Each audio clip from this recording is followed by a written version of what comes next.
as he said, tree planting and singing and what have you. But I'm hoping this session will keep you awake, and the kind of writers we have here, you're going to be on your feet probably, whether you like it or not. And the Ooty cold won't really make that much of a difference. I don't think both of them need an introduction actually. One for her writing and theatre per se, and one for her acting and singing and writing per se. So I'll have you guessing who does what, and for my questions.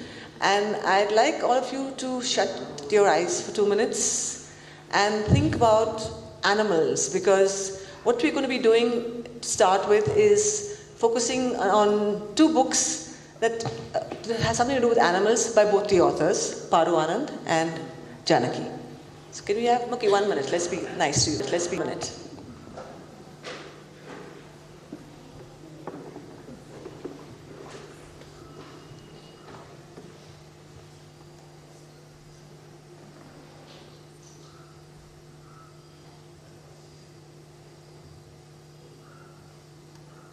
Okay, everybody can wake up and see. What I wanted to say about Janaki is that she is an actress and a vocalist, and I think quite a lot of other things before she got into writing. And she suddenly got this eureka moment that I think every child that's read her book is very happy with. And it had to do with animals. And coincidentally, the next book that Paru was coming out with, which I was very happy to be the one who commissioned it, and of course forgot to sign her contract in the bargain, but that she's getting it anyway, is also about adorable, very naughty bear. So I thought it would be nice to talk about this book that's just going to be coming out and the one that's just come out from their mouths itself. So we'll start with Janaki, and maybe if you want to read out something from that, it's also up to you, or you just want to talk about how this eureka moment came about.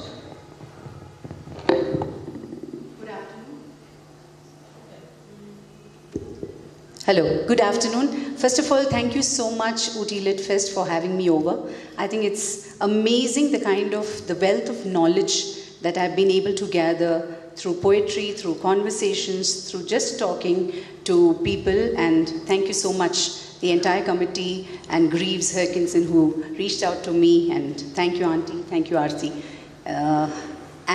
Yes. So this eureka moment, I'm a corporate person and have been in the media for quite some time. And the eureka moment came in as 4 years back when I decided that I will become a storyteller, because I think I needed instant gratification.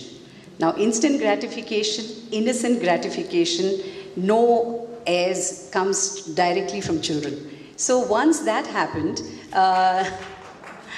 I was so happy that in one of the sessions, a young boy, Samarth, I still remember him, he got up and he said, can you perform a story about an ostrich? So I went back, Mata Pita Google Devam. So I Googled, but there was nothing. There was nothing on an ostrich. So I said, okay, so let me think. Now that was almost 2 years back, and storyteller, I love speaking, right? I love telling stories, I love singing, everything. The notes that I wrote were so much that it could maybe come out as a book for adults on what an ostrich does. But where was the story? So I was hunting, and it took various forms and came up with this book called the Jungle Storytelling Festival. So here is my protagonist, the Ostru, and Ostru wants to participate in the Jungle Storytelling Festival, but he cannot because he stammers. So he's shunned away by all the other animals, and they're saying, Ostru, you can't. So he says, please, can I also take part? And the parrot says, silly Ostru, you can't. So, and he tells Squirrel, Squirry, please can I? Say, no, you can't. And finally, how he gets over the fear and how he actually participates in the storytelling festival. And obviously, he's my hero, so his story was the best. So that's the Jungle Storytelling Festival. So I must thank that little boy Samarth for even asking me this question, because if he hadn't asked, I don't think this book would have, and I think among all the writers whom you have seen, I'm the latest. It's just a month old. I think we'd probably have a collaboration next year with that festival. What do you say in the Ooty Lit Fest? Hands up for who want to do that? Good. So we'll ask Jerry for the next year's schedule in advance. So going next, Paru's known more for her really serious writing for young adults, and she's made her name quite for, and like she was talking, we just sold out 150 books, tuck, tuck, tuck, tuck. So I think Higginbotham's is not so organized that he'll have to get some books from Chennai. It's not going to happen, I think. And this book, when I read the manuscript and we met and had lunch and did everything else except sign the contract. But the illustrations also, we decided who's going to be doing it and everything. And that book is coming out like maybe any day now. We were hoping to have it in time for the Lit Fest. And you would have seen a little bit more of her little bear. And I think we'd like to hear a little bit about the genesis of that little bear from Bhutan and how come a long way, baby.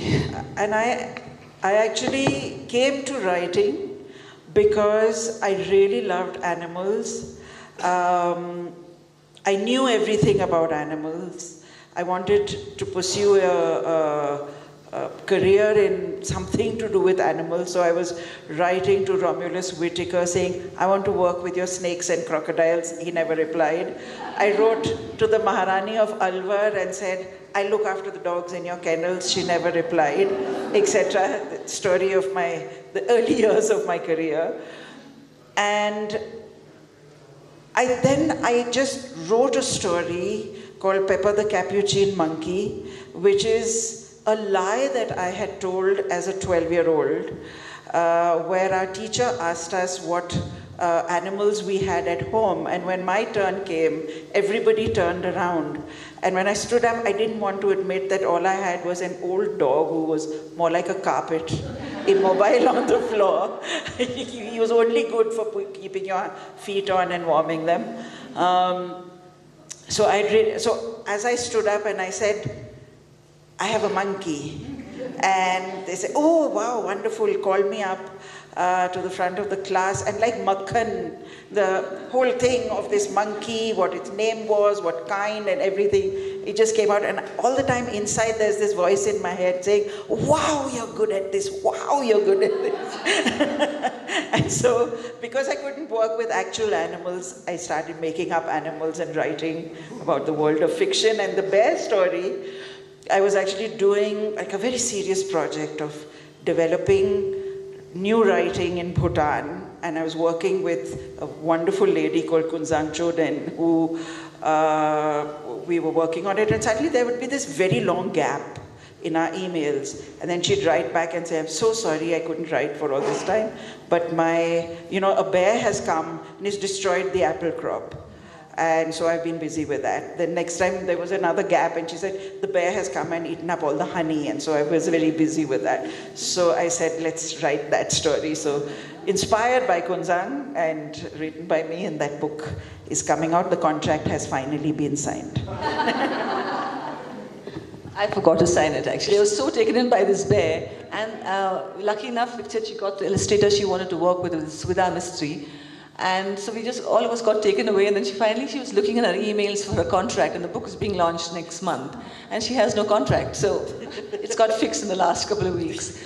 And talking about Subida, there's a topic that I think all of us feel a little strongly about as writers. I'm also a writer of sorts, children's writer, and the importance of illustration in children's books, especially children's picture books, and the battle that author faces invariably.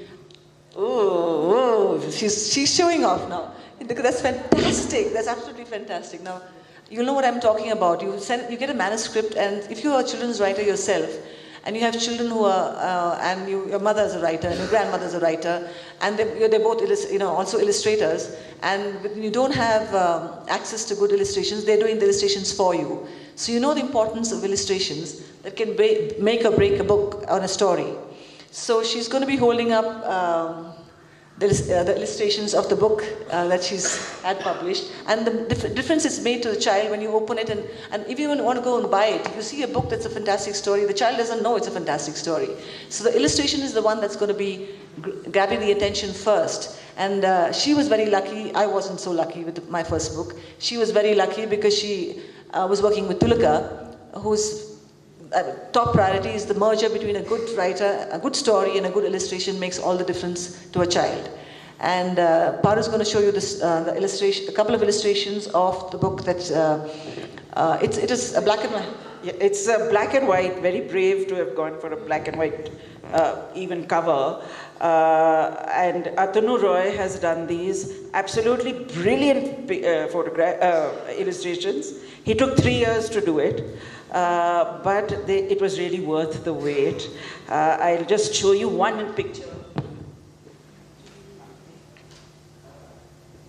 Atanu is the most frustrating, brilliant illustrator to work with.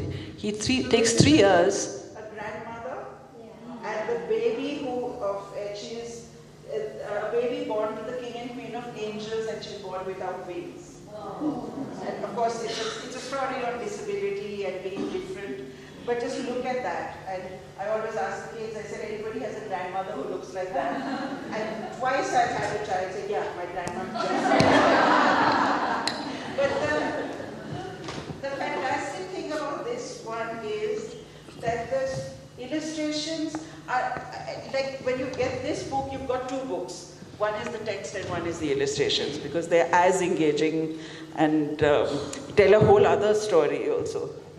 So there's another book which is also by Paru called Two, which will come to, which is very, very close to my heart and makes me weep every time I see it. But the illustrations have made the book what it is to such an extent that those illustrators really need a totally different story. Where we got the illustrators were given by the publisher the right to just play with the book.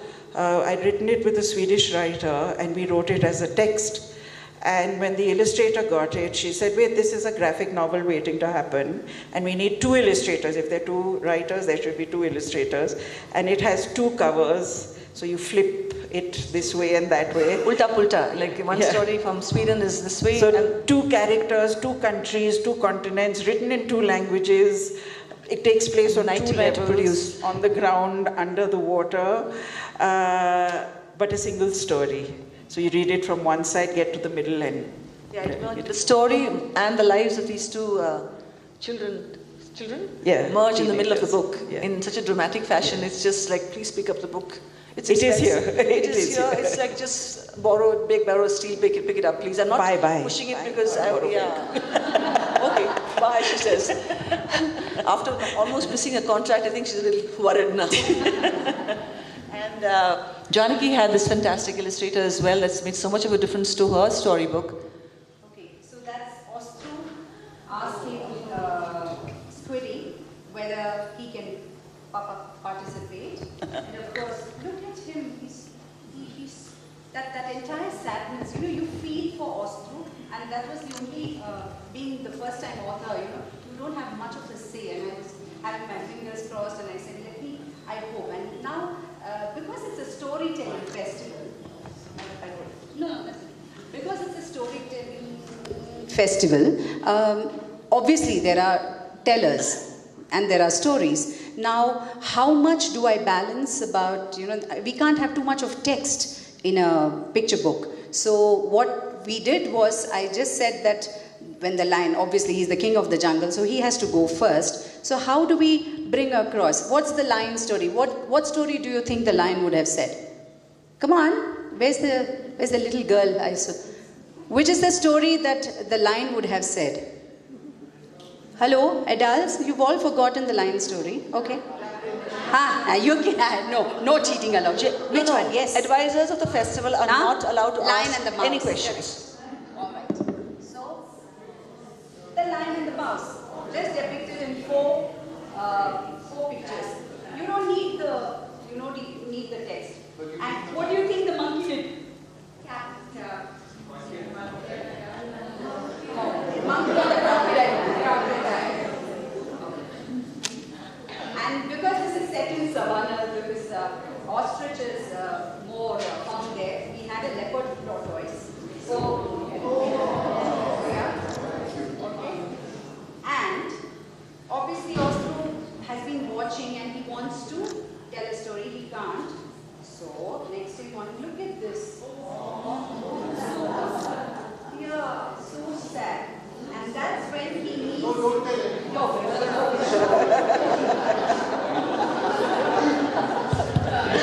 Thank you, Jerry. I don't have so much of experience. It's like, do I, don't I? So you have to only reveal as much as will get them to go to the bookstore. Yes, bookstore. If you're a writer for children who writes about farts, he knows exactly what to talk about to it. Everybody run and buy his book on farts. Tell only that much. So I think they would like to read a little bit from your both books, and then we.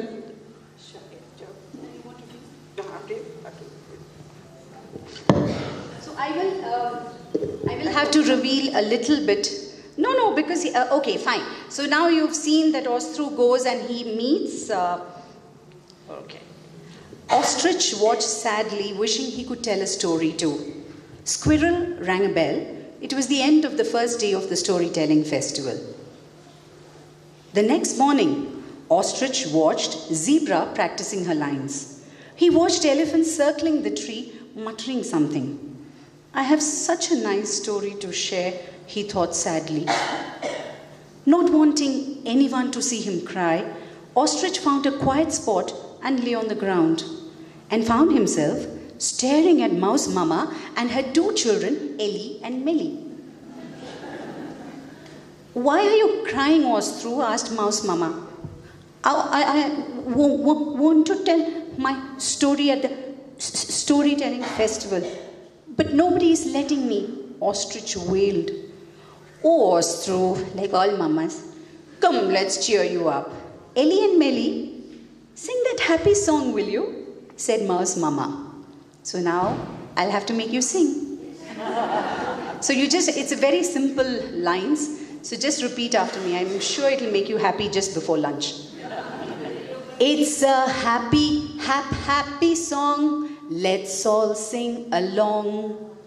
It's a happy song. Let's all sing along. When the sun smiles, it's sunshine, say E. When the sun smiles, it's sunshine, say E. When the moon smiles, silvery bright, say E. When the moon smiles, silvery bright, say E. It's a happy song. It's a happy song. Let's all sing along. Let's all sing along. बाकी break के बाद जाके किताब ले लीजिए. So I'm not supposed to reveal. So what happened? That is not on the agenda, sorry. No. So it's like one of those teasers that you see in the film trailers. So what do you think happened after that? Did Ostrich get to tell his story? Did he sing? Did he do that? Contact Higginbotham's stall at the Ooty Lit Festival. I know Srividya, you know. Is it any surprise? She's an actress who's acted in 26 films. She knows exactly how to tease you guys. So you have to buy the book to know the rest of the story. So Paru's going to read out of her book that's just come out, means like 2 weeks back? Yeah, something like that. So over to you, Paru. It's totally different. From her little bear. Not a happy song, sorry. This is from my book, The Other, which is basically young people who are the other in various different ways. It's a collection. It's called, this story is called Inner Circle, Outer Circle. The circle tightens, and we all stand watching. Our blood runs cold, freezing. It boils, thumping in our ears, and we all stand watching. Our hands clench into fists, but our feet grow solid roots. But we stand here, watching, rooted to the spot, frozen into impotence. But I just stood there watching. I want someone to make a move.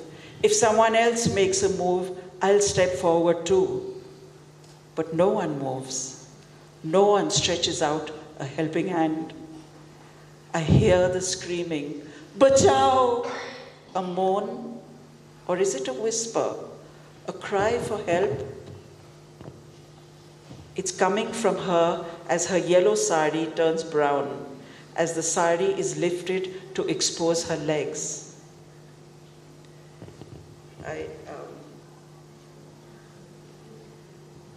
And I just stood there, watching. Her chappal flies out from under her, as though it knows where it has to go. I watch it rise.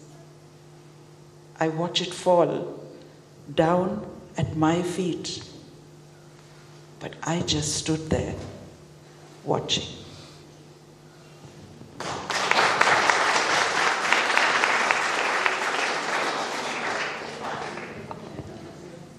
Okay. I just took me some time to come back.